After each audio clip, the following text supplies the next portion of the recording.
श्रीमद् भागवत महापुराण सुख सागर भाषा के अंतर्गत द्वितीय स्कंद का 8वां अध्याय। बोलिए श्री कृष्णचंद्र भगवान की जय।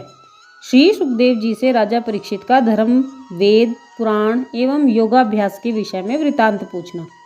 इतना वृतांत सुनकर राजा परीक्षित ने अपने हृदय में सोचा कि सुखदेव मुनि ने श्री नारायण जी की कथा सुनना चारों वर्णों के लिए बराबर बताया है।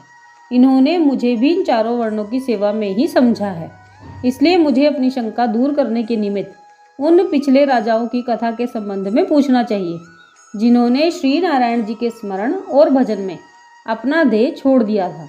ऐसा सोचकर राजा परीक्षित ने सुखदेव जी से कहा, हे महामुने, भगवान के अवतारों की कथा सुनकर मेरा हृदय प्रसन्न हुआ है। अतः अब मेरी इच्छा है कि मैं पर ब्रह्म परमेश्वर श्री श्याम सुंदर के अवतारों की लीला कथा के अलावा और कोई भी कथा ना सुनूं, क्योंकि इस पवित्र कथा के श्रवण करने से मनुष्य का हृदय शुद्ध तथा निर्मल हो जाता है।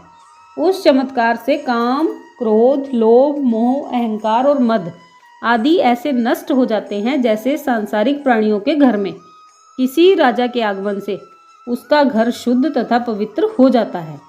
इसलिए अब आप कृपा कर यह बतलाइए कि पर ब्रह्म परमेश्वर श्री नारायण विराट स्वरूप का, जिसमें कि समस्त सांसारिक वस्तुएं सम्मिलित हैं और जो एक रूप से अनेक रूप हो जाते हैं, उनमें क्या भेद है। पिछले युगों में जिन राजाओं ने श्री नारायण जी के भजन में लिप्त होकर अपनी देहों को छोड़ दिया था, उनका क्या वृतांत है। समस्त तत्वों की संख्या, श्री नारायण जी की पूजन विधि, वेद का धर्म एवं स्वरूप, शास्त्र पुराणों का महात्म्य, महाप्रलय का वृतांत, यज्ञ आदि की विधि, पाप एवं अधर्म करने वालों की मृत्यु के बाद का परिणाम, संसार में कौन सा कर्म करने से प्राणी माया जाल में फंसता है, इसका वृतांत, और किन कर्मों के करने से मोक्ष की प्राप्ति होती है, इन सब बातों के विषय में भी मुझे बताने की आप कृपा करें। यह सुनकर सुखदेव जी ने कहा, हे राजन, मनुष्य शरीर पाना बड़ा ही कठिन है। जो प्राणी मनुष्य शरीर पाकर भी श्री नारायण जी का स्मरण तथा कीर्तन नहीं करता, उसे पछताने के अतिरिक्त और कुछ नहीं मिलता है। तुमने जो बातें पूछी हैं, अब उनका हाल सुनो। जिस तरह मनुष्य दर्पण में अपना मुख देखकर प्रसन्न होता है, परंतु उसे पलट देने पर फिर कुछ दिखाई नहीं देता, उसी तरह श्री नारायण जी अपनी इच्छा से जगत को पैदा करते हैं, तदुपरांत उसका नाश कर उसे अपने स्वरूप में लीन कर लेते हैं। इसलिए ज्ञानी आदमी उसी को समझना चाहिए जो नारायण जी के 24 अवतारों की कथा और लीलाओं को सच्चे मन से सुनता है तथा उन पर पूरा विश्वास रखता है।